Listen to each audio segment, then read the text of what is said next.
Have you ever thought about how Netflix is able to give you recommendations based on the previous films you just watched? And how our phone assistants Siri and Alexa are able to help us, as well as the emergence of self-driving cars? The answer is artificial intelligence.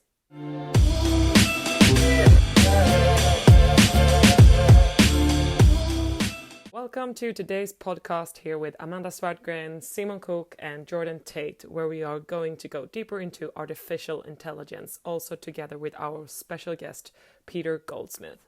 But firstly, Simon, do you want to start tell our listeners a little bit briefly about what artificial intelligence is? Yes, sure. Thank you, Amanda. So, artificial intelligence is the simulation of human intelligence processes by machines, especially computer systems.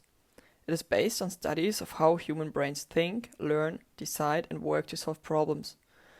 This process is usually based on big data and allows scientists to develop algorithms for machine learning.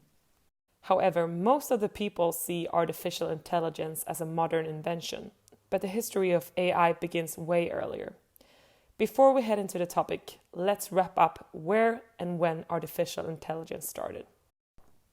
While people back in the day started to think about AI, the first programmable digital computer was developed in the 1940s, which was based on the abstract essence of mathematical reasoning. After the invention of this computer, more and more scientists became curious about it and started to research and develop an electronic brain.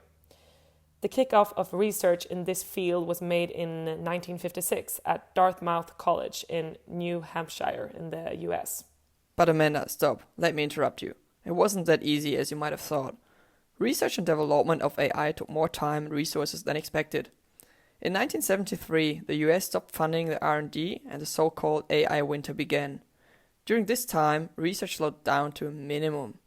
In the late 1980s again, investors became interested in the topic and started further funding. However, only in the first decades of the 21st century, investment and interest experienced a new boom. Machine learning was successfully applied to many problems in academia and industry when large amounts of data, so to say big data, became available. By collecting this data, the final ingredient of artificial intelligence was finally born and ready to use. So now we got some of the history covered. Let's look at the potential business impacts of AI. First of all, AI can improve human decision-making processes and subsequent productivity in various businesses. Especially AI is taking up the pace when it comes to global logistics and supply chain management. For instance, AI helps to select and analyze large quantities of data from logistics and supply chain. And these results can be used to improve processes and complex function, such as capacity planning and accurate demand forecasting. However, in order to get some more expert insights, I think it's time for us to introduce our special guest, Professor at UWA and AI expert Peter Goldsmith. So to start with, Peter, would you like to tell us about the different types of AI? You've got, on the one side, you've got your expert systems, Yep. right, which is they can take an expert's knowledge and encode it on a machine. Yep. Then you've got neural nets, which you're looking at getting the machine to do learning, that sort of emulates how the brain works. Yep. Then now we've got the neurocomputing, the neuromorphic computing, which is a new chip that has been produced by Intel, which apparently is much superior to our standard neural nets. It's also patented after the brain. Intel made the announcement about 2 months ago about this new chip, which is actually working. And let's just see how far the neuromorphic chip goes, Yep. how this all works. Following on from that then, what about risks of adopting, besides the obvious financial risks of investing into AI? I think that investing in AI, it depends on what sector, who you're investing with. Yep, of course. Is this a national investment or is that individual trying to boost their portfolio? Yep. And I don't think that the risk is any different to any other risk. Yep. Or any other aspect, any other area that you want to invest in. You're looking at sustainability, you're looking at how competitive you are, you're looking at, is this viable? Yep. Is this sustainable? And from an investment point of view, it's like any other tech. So is there like a human error risk with the same decision making that like AI would use if it's all run off? Definitely. It's a machine. And typically with your AI, yes, it might have a range of choices as to the answers. Very often what we need to do is, with these machines, is that the machine generates a number of answers, right? And for some reason we rank them based on some criteria, and then we choose from those rankings. We need to also say, whatever the machine is deciding, is this correct in the context of the environment in which it's operating? The whole context changes. Your decision might change. So with AI, if it's written properly, if it's developed properly, that it's in the right context, that it's in the right environment, Can respond to it. and it'll respond. And I would still say that it should. Who's making the decision? If the human being is making a decision, right, give them some choices. Typically, in my experience with computerization, if you do that direct changeover, you know that in about 5 or 10 minutes, you have to switch everything off and go back to how it was, right? Yep. To sort out the bugs, because there will be bugs that we didn't even think about. If we did think about it, then we shouldn't have released it to go out for production. Yep.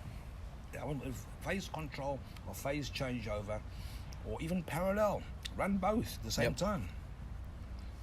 But for how long? Yep. And at what cost?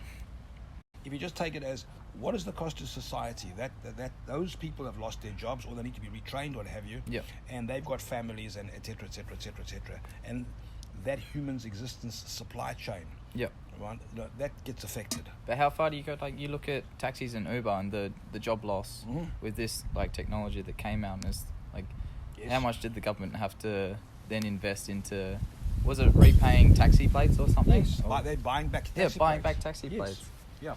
Okay. That's on the one side, where that's explicit. Yep. Where it's not that explicit is, what are the psychological damages, or what is the quality of life, what are the health risks for those people who have lost, and their families, for the people who have lost jobs. Yep. But before everybody starts thinking about opening a new business with AI, you better know about the national and international legislation. Here in Australia, for example, AI relies on 8 core principles developed by the so-called Insight team. The overall goal of these principles is to combine social, economic, and environmental benefits while building community trust in those systems.